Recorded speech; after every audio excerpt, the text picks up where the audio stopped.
I created the Mentor Me series to hang around famous and successful entrepreneurs a little bit more and soak up some of their energy, wisdom, and ideas. So today we're going to learn from Tony Robbins on relationships. One of the things that we found is we meet couples, and very often people say, you guys seem like, you're newlyweds, or they'll ask us, did you guys just get married, which we're really proud of after 12 years.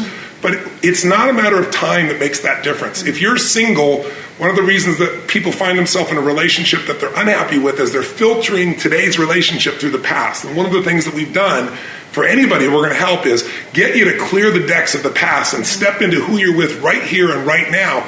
That can start to create a difference. Because in the beginning of a relationship, what were you willing to do for that person? Anything, right? Anything, whatever it takes. Now, after a few months or a few weeks or a few years, all of a sudden you're saying, would you take out the trash? And in the beginning you're like, whatever you want, the trash, I'm happy to do it for you. Now it's like, what do I look like, your janitor? So learning how to be able to create that aliveness again and not filter your partner through an old story is one of the most important things you can do to have a passionate relationship. I found in my life for years, I had a relationship with someone who was a great lady, and we had tons of love, but very little passion, and I wanted more passion. But I didn't understand what the triggers were. I didn't understand the differences in values and rules. I didn't know how to shift anything. Nobody teach you this.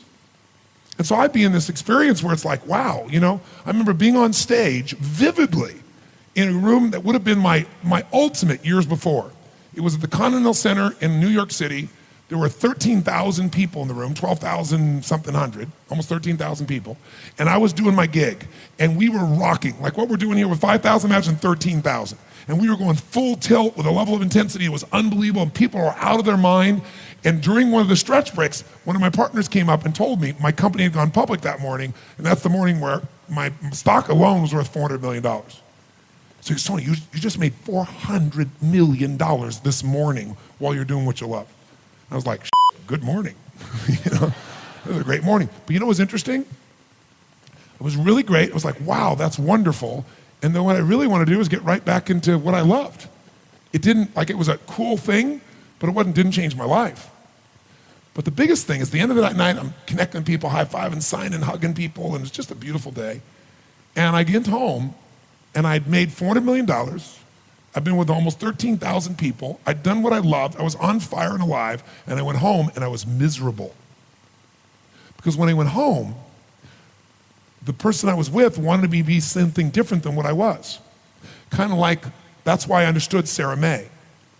Sarah May was trying to be something she thinks people want or people are expecting from her, but it's not her. So the person I was in a relationship with, when she met me, he's like, God, he's unbelievable. He's this powerful force of nature. He can shake a building with people and move people. And then it was like, why are you so loud? I was like, loud? This is me, right? And so what I learned to do was be something different that I really wasn't. And so when you're being something you're not, you're miserable. Who knows what I'm talking about here? Say I. And I'm such a lover. I love people. I never want somebody to not be happy. So I would always sacrifice everything, try to make somebody happy, but by not being who I was. There was nothing wrong with her. I was just miserable because I didn't understand the game. When I finally figured this process out, and by the way, guess how I did it? I interviewed people. I had a couple guy was 92, woman's 89, came to my Date with Destiny seminar, and these two were physically all over each other all the time. I mean, so much so it was like, get a room. I mean, this is hard to watch, right? And everybody in the whole seminar noticed it, so I finally brought them on stage and interviewed them.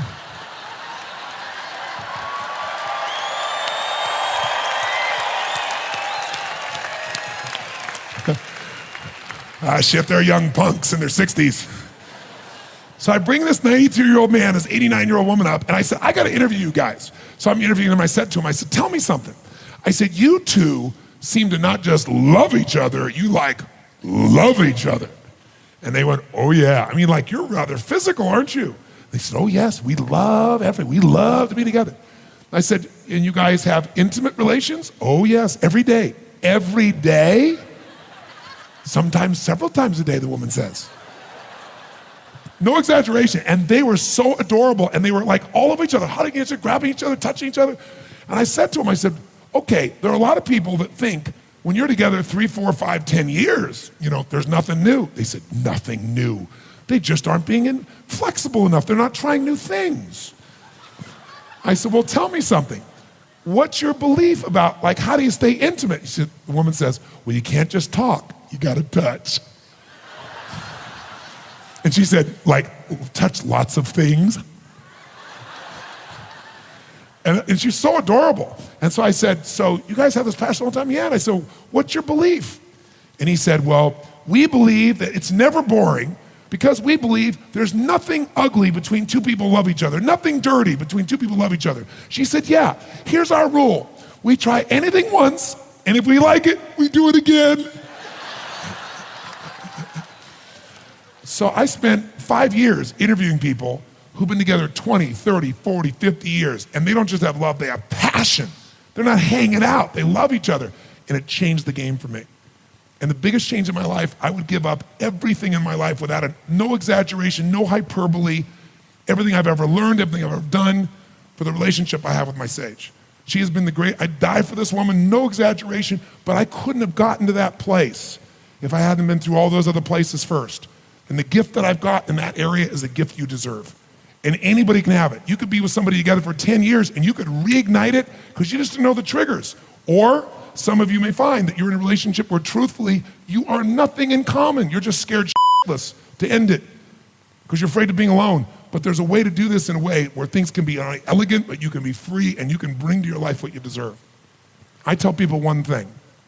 If you're not happy in your intimate relationship, you're not happy. Because I don't give a shit how hard you work. I don't care how much money you make, how many trophies you get. In the end, if you don't have that aliveness and passion, a part of you is dead inside.